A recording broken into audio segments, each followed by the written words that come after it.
বছরে 31 ডিসেম্বরের আগে আমার সরকার ঘাটাল মাস্টার প্ল্যান করবে।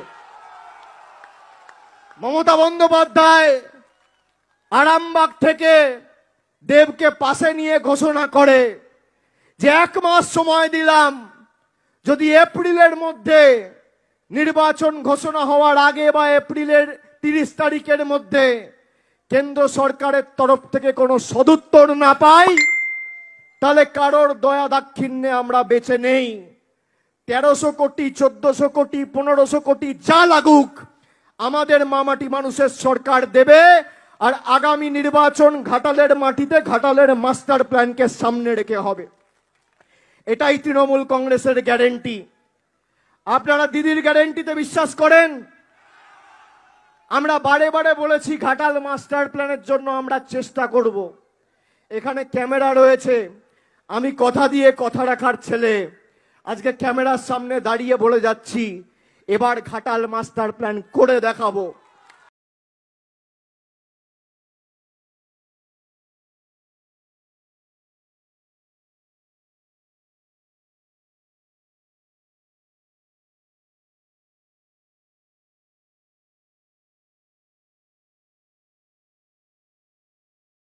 কোনো ঘাটাল আমি যদি না বলি দেব আমার সাথে ঝগড়া করবে। ঘাটাল মাস্টার প্ল্যানের কথা দেব আমাকে বলেছে, আমি ইতিমধ্যেই আলোচনা করে নিয়েছি আমার চিফ সেক্রেটারি এবং প্রভাত মিশ্র আমাদের ইরিগেশন সেক্রেটারির সাথে। আগেও কপালেশ্বর কেলেঘাই আমরা মিদনাপুরে করে দিয়েছি, ফলে মেদিনীপুরের অনেক মানুষ বন্যা কবলিত হাত থেকে বেঁচেছেন। ঘাটাল মাস্টার প্ল্যান আমরা তৈরি করছি, 17 লক্ষ মানুষ উপকৃত হবেন। কেন্দ্রীয় সরকার ক্লিয়ারেন্স দিচ্ছে না বলে প্রজেক্টগুলো করা যায়নি, কিন্তু দেব যখন আমার কাছে আবদার করেছে, দিদি ভাইকে তো ফেরাতে পারে না, তাই কেন্দ্রের ওপর আর আমরা বসে না থেকে কবে দিল্লি দেবে, তারপরে হবে, কবে কোকিল ডাকবে, তবে বসন্তকাল আসবে, তা চিন্তা না করে আমি ইনস্ট্রাকশন দিচ্ছি, বিশেষ করে আমার প্রভাত মিশ্র এবং গোপালিকা আছে আমার চিফ সেক্রেটারি, তাদের কাছে পরিকল্পনা তৈরি করে এটা যাতে আমরা 3-4 বছরের মধ্যে আমরা করে ফেলতে পারি তার জন্য। Dev, now you are the champion of the Ghatal master plan.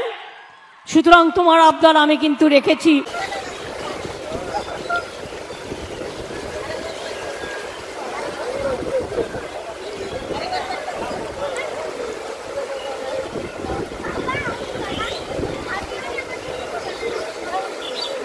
বলতে বাধ্যই হচ্ছে, আমার মনে হয় না যতদিন না দিদি প্রাইম মিনিস্টার হচ্ছে ততদিন ঘাটাল মাস্টার প্ল্যানটা সম্ভব হবে না। তো আমাদের দিদিকে প্রাইম মিনিস্টার করতেই হবে।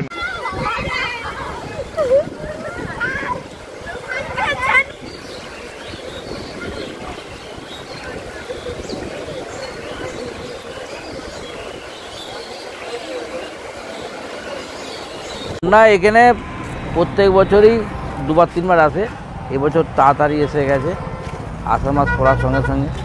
অথচ এইদিকে বৃষ্টিটা কম হয়েছে, উপরে বৃষ্টি হয়েছে বাঁকুড়া, ঝাড়খণ্ড, পুরুলিয়ায় ওই বৃষ্টি জলটা এইদিকে ভাঙছে আর কি। প্রতি বছর তো বর্ষা আছে, এই তো প্রথম বর্ষা শুরু, এখন থেকেই পরিস্থিতি। হ্যাঁ, এখন কবার হবে বলা যাবে না, হয়তো দেখা যাবে 10 দিন 12 দিন ছাড়া একটা করে এরকম বন্যা আসতে পারে। আশঙ্কা রয়েছে। কতটা কষ্টের মধ্যে জীবন কাটান আপনারা? এখানে মানুষ খুব কষ্টের মধ্যেই জীবন কাটায়, এতে জলে জলে সব গ্রামগুলো অবস্থা খুব খারাপ। এই চাষ ডুবে যাচ্ছে, চাষ ডুবে, এখন তিল তোলার মরশুম, মাঠে মাঠে তিলের গাছ ছিল, তো জলে ভেসে গেছে। বাড়িও তো অনেক, মাটি অনেক ভেসে গেছে।